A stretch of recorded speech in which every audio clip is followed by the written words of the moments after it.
UPP CL यूपीआरबीएनएल practice set 1 का second part theory 75 question. Question number 76, धारा transformer के प्राथमिक परिपथ में जब धारा प्रवाहित हो रही हो तब द्वितीयक परिपथ को क्या कहते हैं? उत्तर, द्वितीय परिपथ को, इसका उत्तर है खुला नहीं रखा जाता। एक्सप्लेन, धारा ट्रांसफार्मर के प्राथमिक परिपथ में जब धारा प्रवाहित हो रही हो तब द्वितीयक परिपथ खुला नहीं रखना चाहिए, क्योंकि द्वितीयक कुंडलन में विरोध करने वाला एमएमएफ या डिमैग्नेटाइजिंग एमएमएफ शून्य हो जाता है।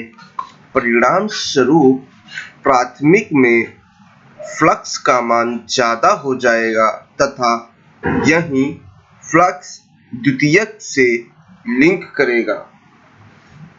सेकेंडरी में वर्त की वजह से स्थैतिक विद्युत वाहक बल ईएमएफ E बराबर माइनस ND डेल्टा बटे dt बहुत ज्यादा उत्पन्न होगा, जिसके कारण कुंडलन का इंसुलेशन और कोर गर्म होकर क्षतिग्रस्त हो सकता है और वह कार्य करने के लिए नुकसानदेह हो सकता है।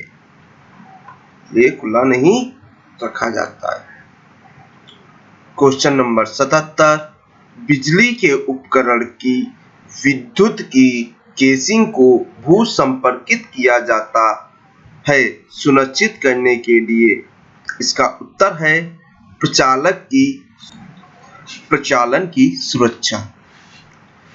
बिजली के उपकरण के धातु की केसिंग को भू संपर्कित वहां उपस्थित प्रचालक की सुरक्षा के लिए किया जाता है ताकि वहां काम करने वाले कामगारों को कोई खतरा ना हो। क्वेश्चन नंबर, कैपेसिटर स्टार्टर एकल कला मोटर का प्रारंभिक बलाघूर्ण होता है।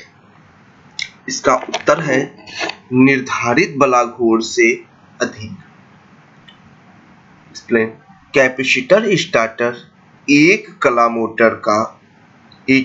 मोटर का प्रारंभिक बलाघूर्ण निर्धारित बलाघूर्ण से अधिक होता है, जो रेटेड बलाघूर्ण से 3 से 4 गुना होता है, जबकि एकल कला मोटर की प्रारंभिक धारा का मान पूर्ण भारित धारा से 5 से 6 गुना होता है।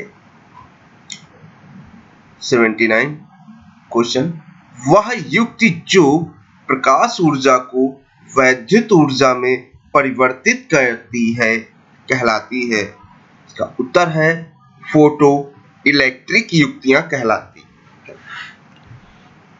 फोटो इलेक्ट्रिक युक्ति प्रकाश ऊर्जा को वैद्युत ऊर्जा में परिवर्तित करती है।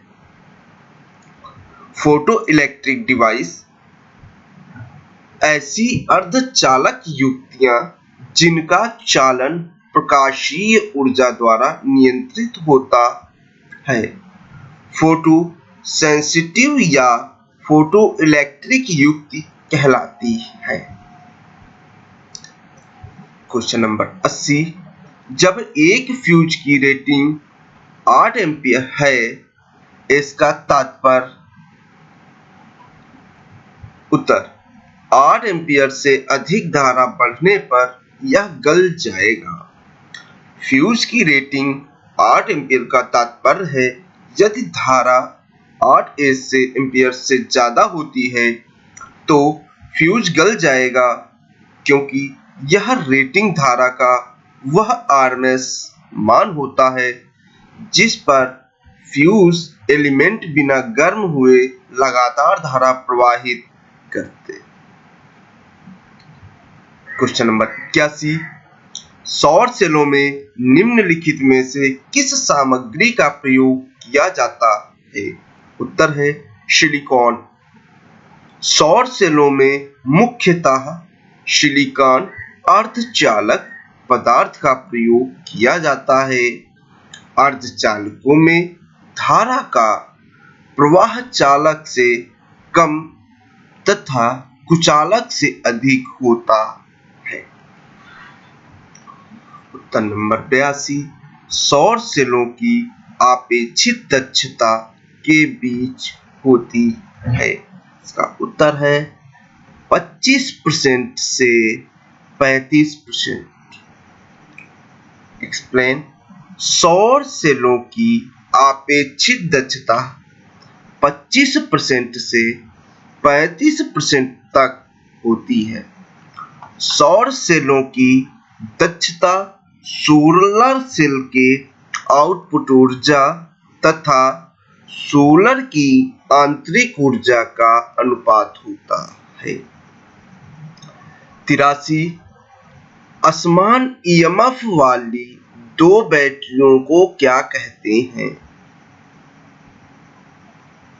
केवल श्रेणी में लगाया जा सकता है।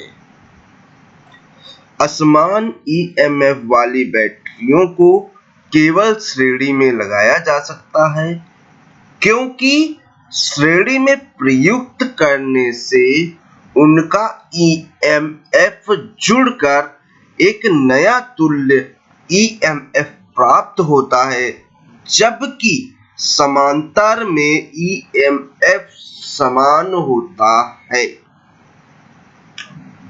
क्वेश्चन नंबर 84, एक आदर्श धारा स्रोत में शून्य है।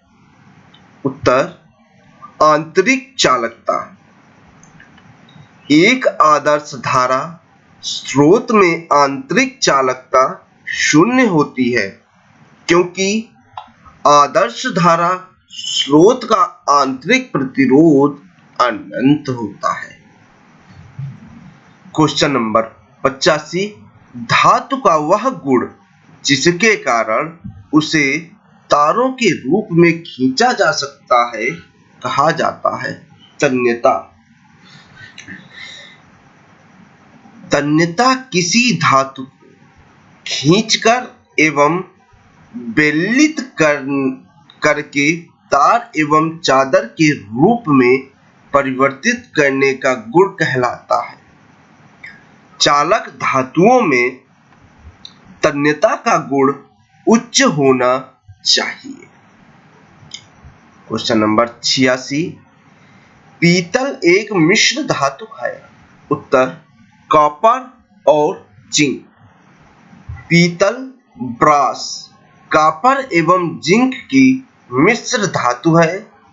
पीतल ब्रास कॉपर एवं जिंक की मिश्र धातु है। पीतल में कॉपर की मात्रा 20% से 40% होती है। 88, निम्नलिखित में से किस उपकरण में विद्युत धारा के ऊष्मीय प्रभाव का प्रयोग किया जाता है? उसका उत्तर है विद्युत की भट्ठी। विद्युत की भट्ठी में विद्युत धारा के ऊष्मीय प्रभाव का प्रयोग किया जाता है, जबकि बिजली के मोटर में फैराडे के नियम, जनरेटर में लेंज का नियम एवं ट्रांसफार्मर में फैराडे के नियम का उपयोग किया जाता है। मतलब बिजली के मोटर में फैराडे के नियम, जनरेटर में लेंज का नियम एवं ट्रांसफार्मर में फैराडे के नियम का उपयोग किया जाता है। इसलिए विद्युत भट्ठी। टांका लगाने की प्रक्रिया में सोल्डरिंग फ्लक्स का क्या उपयोग है? सतहों में ऑक्साइड को निकालना। टांका लगाने की प्रक्रिया में सोल्डरिंग फ्लक्स का मुख्य उपयोग सतहों से ऑक्साइड को निकालने में किया जाता है। सोल्डरिंग में प्रयुक्त फ्लक्स निम्न कार्य भी करता है। एक, जोड़ बिंदु की सतह को ऑक्सीकरण से बचाता है। 2, फ्लक्स ऑक्साइड सोल्डर को शीघ्र पिघलाने का काम करता है। 3, ताप बढ़ने के साथ कार्य सतह को ऑक्सीकरण होने के कारण सोल्डर पदार्थ कार्य सतह के पदार्थ से नहीं जुड़ते हैं। क्वेश्चन नंबर 90, एक एकल संधि ट्रांजिस्टर में उत्तर 2 आधार और एक गेट होता है। एक एकल संधि ट्रांजिस्टर में दो आधार होंगे और एक गेट होगा। एकल संधि ट्रांजिस्टर में 2 आधार और एक गेट होता है। निम्नलिखित में कौन सा गेट विद्युत श्रेणी परिपथ का डिजिटल तुल्यांक है? उत्तर AND एंड तर्क गेट विद्युत श्रेणी परिपथ का डिजिटल तुल्यांक होता है। क्वेश्चन नंबर 92, प्रतिदीप्ति के संदर्भ अवमूल्य गुणांक देता है। उत्तर लैंपों से प्राप्त निर्गत प्रकाश में कमी प्रदीप्ति के संदर्भ में उत्तर है इसका लैंपों से प्राप्त निर्गत प्रकाश में कमी। एक्सप्लेन प्रदीप्ति के संदर्भ में अवमूल्यन गुणांक लैंपों से प्राप्त निर्गत प्रकाश में कमी को दर्शाता है। जब लैंप या ग्लोब या परावर्तक पर धूल, मैल इत्यादि जम जाती है तब प्रकाश की वर्गीकरणता प्रभावित हो जाती है। इसी प्रकार की सभी हानियां हास्य या अवमूल्यन गुणांक कहलाती हैं। हास्य गुणांक या अवमूल्यन गुणांक बराबर वास्तविक दशा में प्रदीपन बटे जब वस्तुएं पूर्ण रूप से साफ हों। इसका सूत्र है क्वेश्चन नंबर 93, शुष्क सिलिका जल का रंग होता है। उत्तर है सफेद या हल्का गुलाबी। एक्सप्लेन समांतर में जुड़े सभी प्रतिरोधों में से सबसे कम मान के प्रतिरोध से भी तुल्य प्रतिरोध का मान कम होता है। अतः प्रश्नानुसार दिए गए प्रतिरोधों में R3 सबसे कम है, इसलिए तुल्य प्रतिरोध का मान R3 से भी कम होगा। अतः R बराबर R3 से कम।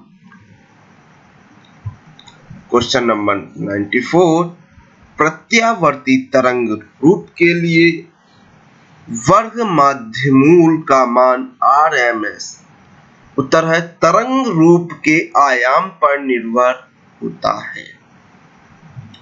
प्रत्यावर्ती तरंग रूप का वर्ग माध्यमूल मान RMS तरंग रूप के आयाम पर निर्भर होता है। RMS मान वह प्रत्यावर्ती धारा मान है जो उतने ही समय में प्रवाहित DC धारा उत्पन्न ऊष्मा के समतुल्य ऊष्मा प्रदान करे। क्वेश्चन नंबर 95, बकोल्ज रिले का प्रयोग चाहता है। उत्तर तेल शीतलित ट्रांसफार्मर दिया है। हीटर का निर्गत 1000 वाट, निविष्ट वोल्टता 200 वाट, समय बराबर 30 घंटे। एक महीने में ऊर्जा खपत बराबर 1 किलोवाट घंटा। 1000 वाट बटे गुणे 30 बराबर 3000 WH। 30,000। एक यूनिट में 1000 वाट या 1 किलोवाट, तो प्रति यूनिट खपत बराबर 30,000 बटे 1000 बराबर 30 यूनिट। एक यूनिट का मूल्य बराबर 4 रुपए प्रति यूनिट, तो 30 यूनिट का मूल्य बराबर 30 × 4 बराबर 120। 4×3=12, 120 इसका आंसर।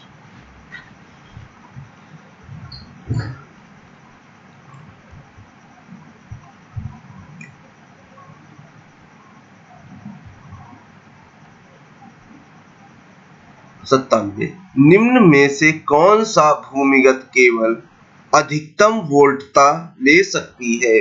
उत्तर तेल पूरित केबल। उपरोक्त भूमिगत केबलों में से अधिकतम वोल्टता तेल पूर्ति केबल ले सकती है, क्योंकि इस केबल की प्रचालन वोल्टता सामान्यतः 66 केवी से लेकर के 220 केवी तक होती है।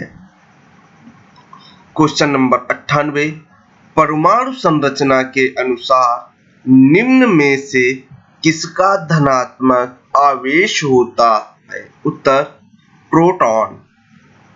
परमाणु संरचना के अनुसार प्रोटॉन पर धनात्मक आवेश रहता है, जबकि इलेक्ट्रॉन पर ऋणात्मक आवेश रहता है।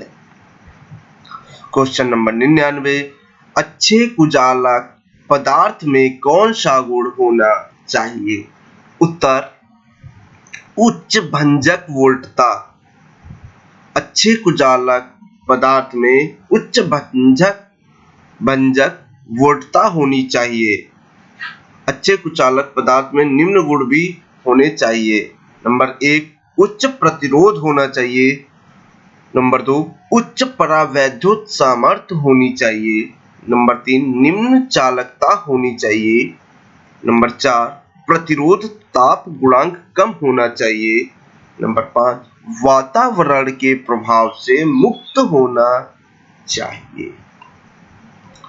क्वेश्चन नंबर 100, द्वितीयक घटाने में बाइनरी में कौन सा नियम सही नहीं है? 1 - 0 = 0। द्वितीयक घटाने में 1 - 0 = 0 सही नहीं है। द्वितीयक घटाने में निम्नलिखित नियम सही हैं। 1 - 0 = 1, 0 - 0 = 0, 1 - 1 = 0।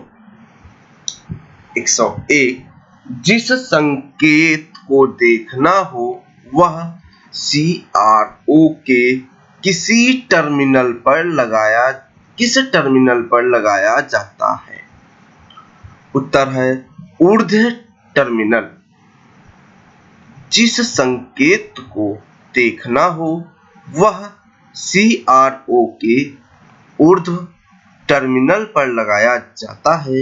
ऊर्ध्व टर्मिनल या ऊर्ध्व प्लेटें इलेक्ट्रॉन बीम के ऊपर तथा नीचे लगी होती हैं, परंतु ये दोनों प्लेटें इलेक्ट्रॉन बीम को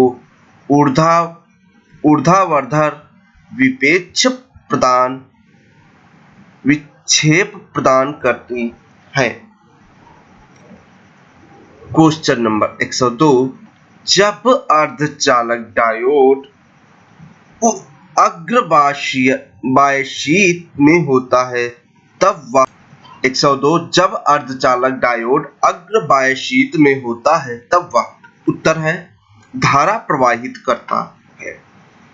जब अर्धचालक डायोड अग्रबाह्यशीत में होता है तब धारा प्रवाहित होती है, क्योंकि उस समय अर्धचालक डायोड निम्न प्रतिरोध प्रदर्शित करता है। क्वेश्चन नंबर 103, डबल फेज पिंजर मोटर के साथ डोल शक्ति, एक सेकेंड ये पूरा नहीं लिखा है, डोल शक्ति तक की मोटर के साथ लगाया जाता है 5 HP उत्तर है 5 HP। डबल फेज पिंजर मोटर के साथ डोल स्टार्टर 5 HP तक की सख्त की मोटरों के साथ लगाया जा सकता है। क्वेश्चन नंबर 104, निम्न में से किस उत्पादन संयंत्र का परिचालन खर्च सबसे कम होता है? इसका उत्तर है हाइड्रो इलेक्ट्रिक प्लांट का परिचालन खर्च सबसे कम होता है।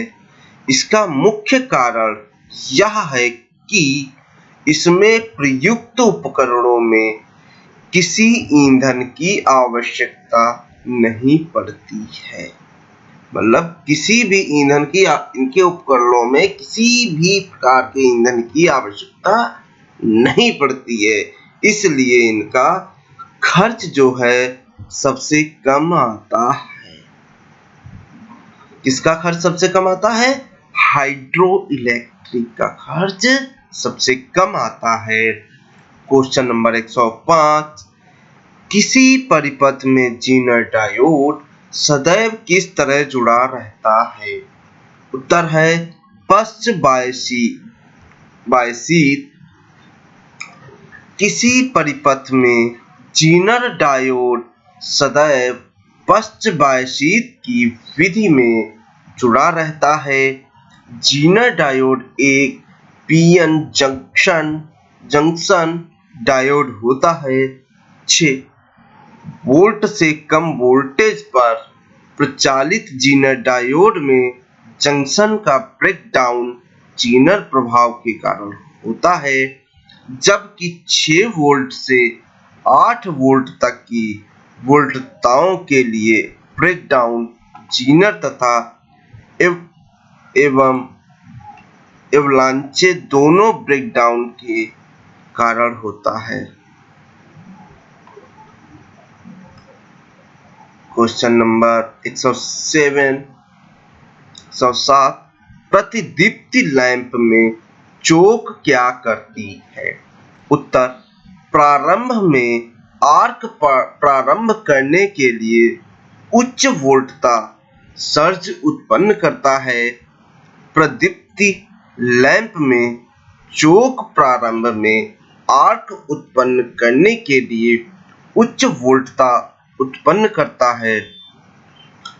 उच्च आर्क के कारण उत्पन्न होने वाला ताप ट्यूब में लगे प्रदीप्तिशील पदार्थ में विसर्जन उत्पन्न कर देता है, जिससे यह 1 या 2 मिनट में प्रकाशित हो जाता है। क्वेश्चन नंबर 108, किसी केबल का कुचालक पदार्थ छीलने के लिए चाकू किस कोण पर रखना चाहिए? 20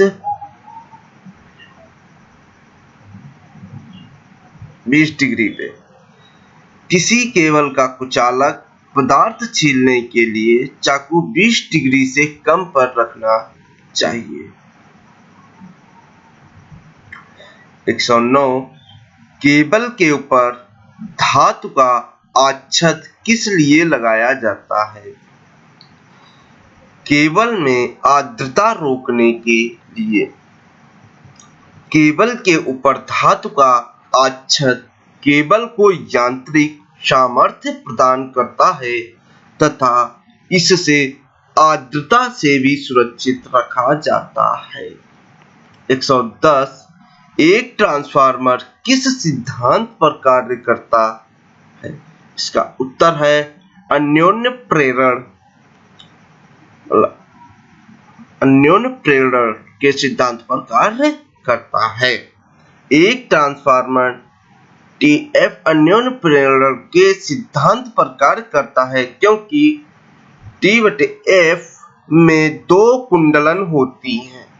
क्यों काम करता है प्रेरण के सिद्धांत पे? क्योंकि इसमें 2 कुंडलन होती हैं, इसलिए जब प्राथमिक में सप्लाई दी जाती है तो उसकी द्वितीय कुंडलन में अन्योन्य प्रेरण के कारण 1 वोल्टता 1 वोल्टता प्रेरित हो जाती है। 111 सीधी HT लाइन्स के खंभों पर किस प्रकार के विद्युत रोधक लगाए जाते हैं? उत्तर है पिन टाइप इंसुलेटर। सीधी HT लाइन के खंभे पर पिन प्रकार के विद्युत रोधकों का प्रयोग करके लाइन को ले जाते हैं। इसे खंभों की आड़ी भुजा पर लगाया जाता है। क्वेश्चन नंबर 112 किसी मल्टी वाइब्रेटर के संबंध में कौन सा कथन सही है? निर्गीत सदैव ही उपलब्ध है। मल्टी वाइब्रेटर में यह आवश्यक नहीं है कि निर्गत सदैव ही उपलब्ध हो। मल्टी वाइब्रेटर एक इलेक्ट्रॉनिक परिपथ होता है। क्वेश्चन नंबर 113 वायर गेज का प्रयोग किया जाता है। उत्तर है चालक का व्यास मापने के लिए। वायर गेज का उपयोग किसी चालक का व्यास मापने के लिए किया जाता है। व्यास मापकर हम पता लगा लेते हैं कि मापे गए वायर में कितनी धारा प्रवाहित हो रही है। 114 स्ट्रोक डीजी सेट में सही चक्र का क्रम है। उत्तर है चूसण संदीपन शक्ति निकास। 4 स्ट्रोक डीजी सेट में सही चक्र का क्रम चूसण संदीपन शक्ति निकास है। स्ट्रोक डीजी सेट का सही चक्र क्रम है पहले आएगा चूसण, फिर आएगा संदीपन, फिर आएगा शक्ति, फिर आएगा निकास। 115 वह पदार्थ जिसका विद्युत प्रतिरोध प्रकाश पड़ने से बदलता है क्या है? फोटोकंडक्टिव। क्या बदलता है? फोटोकंडक्टिव। वह पदार्थ जिसका विद्युत प्रतिरोध प्रकाश पड़ने से बदलता है फोटोकंडक्टिव पदार्थ कहलाता है। फोटोकंडक्टिव पदार्थ का वह गुण होता है जिससे इसका प्रतिरोध ताप बढ़ाने के साथ घटता है।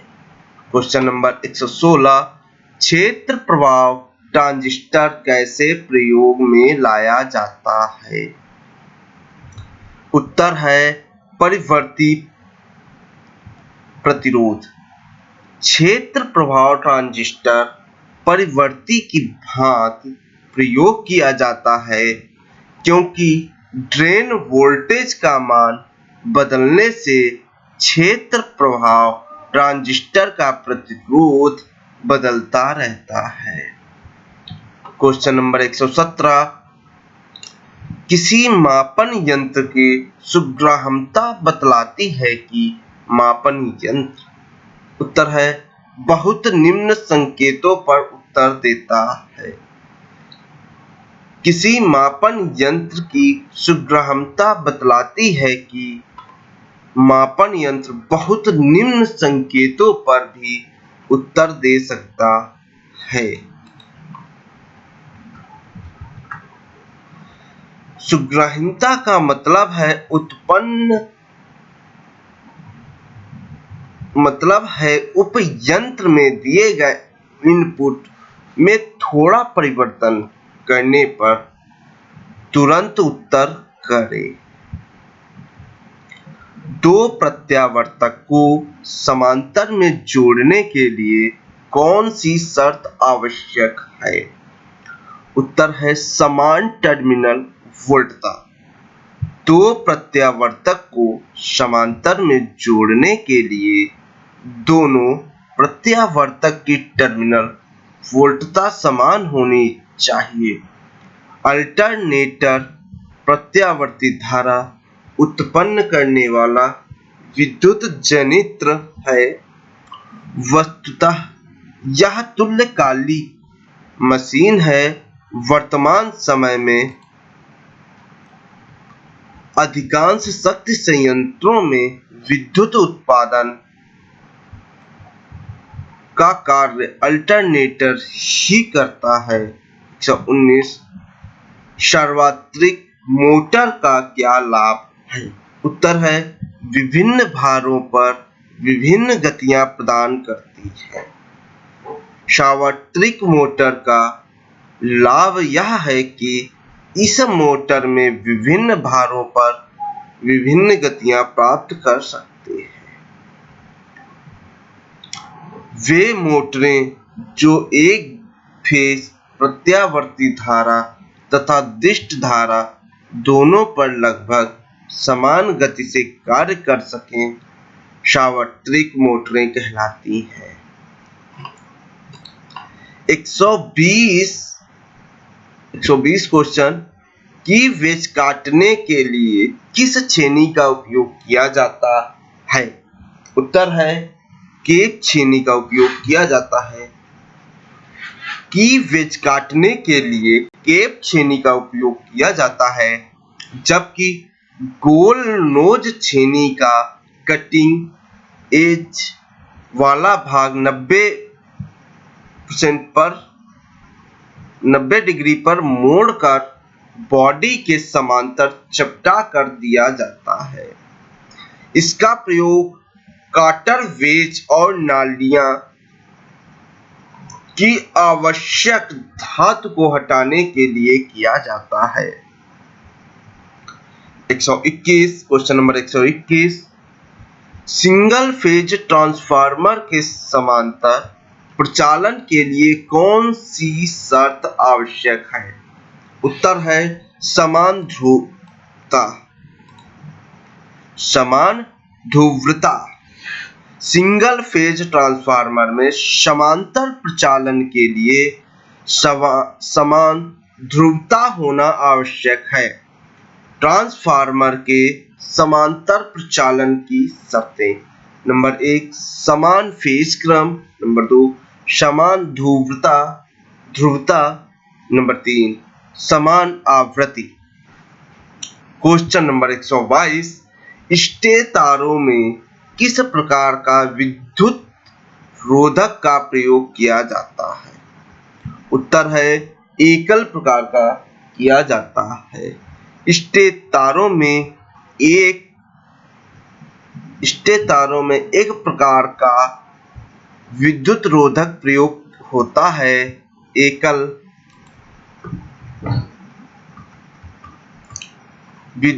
स्टेटरों में एकल प्रकार का विद्युत रोधक प्रयोग होता है।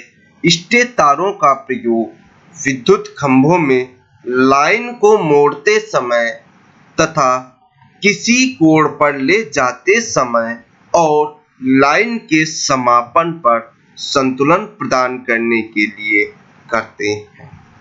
क्वेश्चन नंबर 123 ट्रांसफार्मर में शोषक का क्या कार्य है? उत्तर है आर्द्रता सोखना। ट्रांसफार्मर में शोषक का कार्य आर्द्रता को सोखना होता है। जब ट्रांसफार्मर तेल ठंडा होकर सिकुड़ता है तो कंजर्वेटर के रिक्त हुए स्थान की पूर्ति वायुमंडल की वायु से होती है। यह क्रिया श्वास लेना कहलाती है। 124 दो ट्रांसफार्मर जब समांतर में प्रचलित होते हैं तो वे आपस में भार किस आधार पर लेते हैं? इसका उत्तर है केवीए शन निर्धारण। दो ट्रांसफार्मर जब समांतर से प्रचालित होते हैं तो आपस में भार केवीए शन निर्धारण के आधार पर लेते हैं। क्वेश्चन नंबर 125 प्रत्यावर्तक का वोल्टता नियंत्रण किस प्रकार निर्भर करता है? उत्तर भार और शक्ति गुणांक दोनों पर। प्रत्यावर्तक का वोल्टता नियंत्रण भार और शक्ति के गुणांक दोनों पर निर्भर करता है। जब प्रत्यावर्तक को बदलने वाला भार दिया जाता है तो इसके आर्मेचर के सिरों पर वोल्टेज परिवर्तन होता है। यह परिवर्तन भार व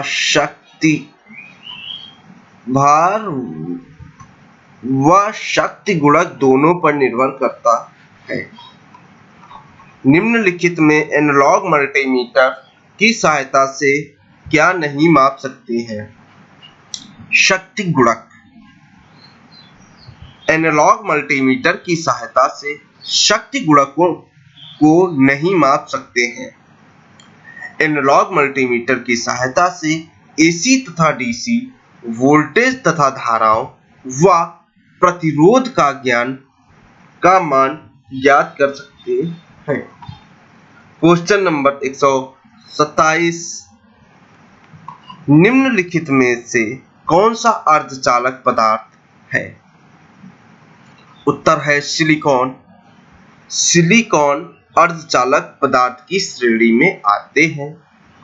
वह पदार्थ जिनके गुण चालक तथा कुचालक पदार्थों में गुणों के बीच आते हैं उन्हें अर्धचालक कहते हैं, जैसे सिलिकॉन, जर्मेनियम, गैलियम आर्सेनाइड आदि। ये अर्धचालक हैं, अर्धचालक कहते हैं इनको। सिलिकॉन है, जर्मेनियम है, गैलियम है, आर्सेनाइड आदि। भारत में विद्युत की सप्लाई की मानक आवृत्ति है। उत्तर, भारत में विद्युत सप्लाई की मानक आवृत्ति 50 हर्ट्ज होती है, जबकि अमेरिका में 60 हर्ट्ज की सप्लाई का प्रयोग होता है। चीन और इंग्लैंड में भी 50 हर्ट्ज आवृत्ति प्रयोग होती है। क्वेश्चन नंबर 129, ट्रांसफार्मर में ताम्र हानि होती है। उत्तर है कुंडलन। ट्रांसफार्मर में ताम्र हानि कुंडलन में होती है। सामान्यतः ट्रांसफार्मर में कुंडलन ताम्र तार से की जाती है। इस कुंडलन में जब धारा प्रवाहित होती है तो ताम्र हानियां होती हैं। यह हानियां भार धारा पर निर्भर करती है, अर्थात यह हानियां एक परवर्ती हानियां हैं। क्वेश्चन नंबर 130, ट्रांसफार्मर में प्राथमिक और द्वितीयक के बीच इंसुलेशन प्रतिरोध होता है। उत्तर है अनंत। इंसुलेशन प्रतिरोध होता है कितना? अनंत। ट्रांसफार्मर में प्राथमिक और द्वितीयक के बीच इंसुलेशन प्रतिरोध अनंत होता है, क्योंकि ट्रांसफार्मर की प्राथमिक और द्वितीयक कुंडलन आपस में जुड़ी नहीं होती हैं। यह दोनों कुंडलन प्रेरकी रूप से जुड़ी होती है। क्वेश्चन नंबर 131, वाणिज्यिक तौर पर सिंगल फेज मोटरें बनाई जाती हैं। उत्तर है वाणिज्यिक तौर पर सिंगल फेज मोटरें 1 हॉर्स पावर तक बनाई जाती हैं। सिंगल फेज मोटरों को FHP मोटर भी कहते हैं। ये मूलतः 3 प्रकार की होती हैं: प्रेरण प्रारूपी मोटर, तुल्यकाली मोटर, दिक् परिवर्तक मोटर। Fractional horse power. 132, 1400 मिमी स्वीप छत के पंखे को मोटर रेटिंग होगी। 1400 मिमी स्वीप के छत के पंखे की मोटर रेटिंग 120 वाट से 180 वाट तक होती है। चल लौह का प्रकार के मापन का प्रयोग किया जाता है। उत्तर, चल लौह प्रकार एमआई टाइप के मापन का प्रयोग एसी व डीसी दोनों राशियों के मापन में लाया जाता है। 135 HRC फ्यूज का प्रयोग मुख्यतः किया जाता है। HRC फ्यूज को 3 फेज सिस्टम में मुख्यतः प्रयोग में लाया जाता है।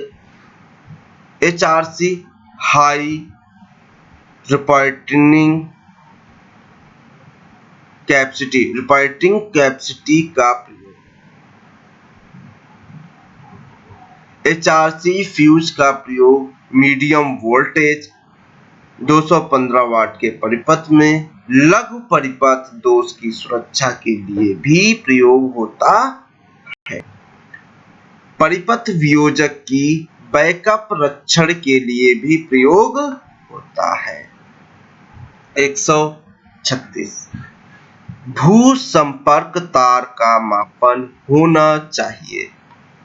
उत्तर है, भू संपर्क तार का माप फेज और न्यूट्रल तार से अधिक होना चाहिए। Question number 137 conduits surface wiring में 2 सैडलों के बीच दूरी से अधिक नहीं होनी चाहिए। कंड्यूट सरफेस वायरिंग में 2 सैडलों के बीच की दूरी 60 सेमी से अधिक नहीं होनी चाहिए। सार्वत्रिक मोटर निम्नलिखित पर चल सकती है। उत्तर, सार्वत्रिक मोटर एसी व डीसी दोनों आपूर्ति पर कार्य करता है।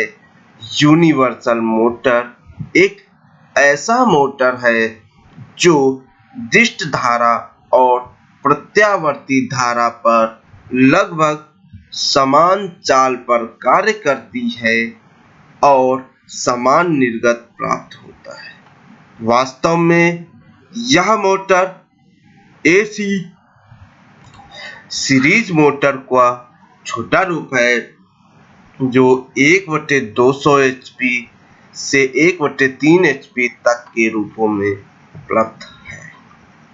एक हीटर कार्य करता है। उत्तर, हीटर प्रतिरोध भार पर कार्य करता है। हीटर में लगे कुंडली को नाइक्रोम तार या टंगस्टन तार का बनाया जाता है। उसके बेस अभ्रक पर चीनी मिट्टी का प्रयोग किया जाता है। इसकी क्षमता 1000 वाट या 2000 वाट तक होती है। क्वेश्चन नंबर 140 एक ब्रिजदिष्टकारी में डायोड की न्यूनतम संख्या है। उत्तर है, ब्रिजदिष्टकारी में कम से कम 4 डायोडों की आवश्यकता होती है। 141 ए वर्ग इंसुलेशन तापमान सहन कर सकता है। उत्तर, ए वर्ग का इंसुलेशन 105 डिग्री सेल्सियस तक का तापमान सहन कर सकता है। 142 500 वाट के 2 लैंप समांतर में जुड़े होते हैं। इनका पूर्ण वाट के बराबर होगा। समांतर में शक्ति P बराबर P1 plus P2 P3 P4 बराबर 500 प्लस 500 P1 P2 1000 वाट। आंसर 143 3 फेज मोटर की किन्हीं 2 सप्लाई तारों को आपस में बदलने से। उत्तर है, 3 फेज मोटरों के दो फेजों के तारों को आपस में बदल देने पर मोटर विपरीत दिशा में गति करती है। 144 फ्लेमिंग वाम हस्त नियम देता है। उत्तर फ्लेमिंग वाम हस्त का नियम का प्रयोग करके चालक की गति की दिशा को ज्ञात किया जाता है। फ्लेमिंग वाम हस्त का नियम जब हम अपने बाएं हाथ को इस प्रकार रखें कि प्रारंभिक 3 अंगुलियां एक दूसरे से 90 डिग्री के कोण पर हो, तो अंगूठा चालक गति बल को तर्जनी अंगुली चुंबकीय क्षेत्र और मध्यमा अंगुली प्रवाहित धारा को बताती है। नेक्स्ट 145 घरों में पंखे और लैंप आपस में जुड़े होते हैं। उत्तर है घरों के पंखे और लैंप समांतर में जुड़े होते हैं। सभी उपकरण लैंप, पंखा आदि के समांतर में जुड़े होने से उनको समान वोल्टता प्राप्त होती है, जिससे वह पूरी दक्षता से कार्य करते हैं। क्वेश्चन नंबर 146 ऊर्जा के किसी एक रूप को ऊर्जा के किसी अन्य रूप में रूपांतरित करने वाली युक्ति कहलाती है। इसका उत्तर है ऊर्जा के एक रूप से दूसरे रूप में रूपांतरित करने के लिए ट्रांसफार्मर का प्रयोग किया जाता है।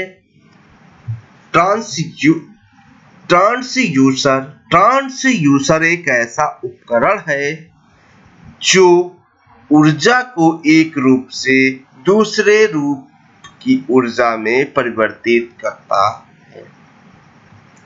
क्वेश्चन नंबर 147 ट्रांसफार्मर में हिस्टैरिसीस हानियां निम्नलिखित द्वारा कम की जा सकती हैं। उत्तर है ट्रांसफार्मर में हिस्टैरिसीस हानियों को कम करने के लिए स्टील लैमिनेशनों का सिलिकॉन अंश को नियंत्रित करके कम किया जा सकता है। ट्रांसफार्मर के कोर हानियों को कम करने के लिए कोर के पदार्थ को छोटे हिस्टैरिसीस लूप पदार्थ का प्रयोग करना पड़ेगा। कोर में सिलिकॉन की थोड़ी मात्रा मिलाकर हिस्टैरिसीस हानियों को कम किया जा सकता है और भंवर धारा हानियां कम करने के लिए कोर पदार्थ की प्रतिरोधकता ज्यादा होनी चाहिए। क्वेश्चन नंबर 148 शुद्ध प्रतिरोध परिपथ में उत्तर है शुद्ध प्रतिरोध में धारा और वोल्टेज के बीच में फेज कोण शून्य होता है। यह एक साथ फेज में होते हैं। इस परिपथ का पावर फैक्टर cos थीटा इकाई होता है। क्वेश्चन नंबर 149 बैटरी के अत्यधिक आवेश का परिणाम होता है। उत्तर किसी बैटरी के अत्यधिक आवेश का परिणाम होता है कि उसकी धनात्मक प्लेट लेड पेरोक्साइड में संचारित होने लगती है, जिससे वह कमजोर पड़ जाती है। लास्ट क्वेश्चन 150 किसी उपभोक्ता के घर पर लगे निम्नलिखित में से किस विद्युत उपकरण द्वारा सबसे अधिक भार लोड उत्पन्न होगा। उत्तर है किसी विद्युत उपभोक्ता के घर पर लगे हॉट प्लेट विद्युत उपकरण द्वारा सबसे अधिक भार उत्पन्न होगा। हॉट प्लेट एक स्वनिहित स्वभाव उपयंत्र होता है जिसमें 1,2 या अधिक विद्युत हीटिंग तत्व या गैस बर्नर लगे होते हैं। अगर मेरा वीडियो आप लोगों को हेल्पफुल लगा हो तो please subscribe and like and share अपने दोस्तों को, और ऐसी जानकारी लेने के लिए सब्सक्राइब करें और अगले वीडियो का इंतजार करें। जय हिंद, जय भारत।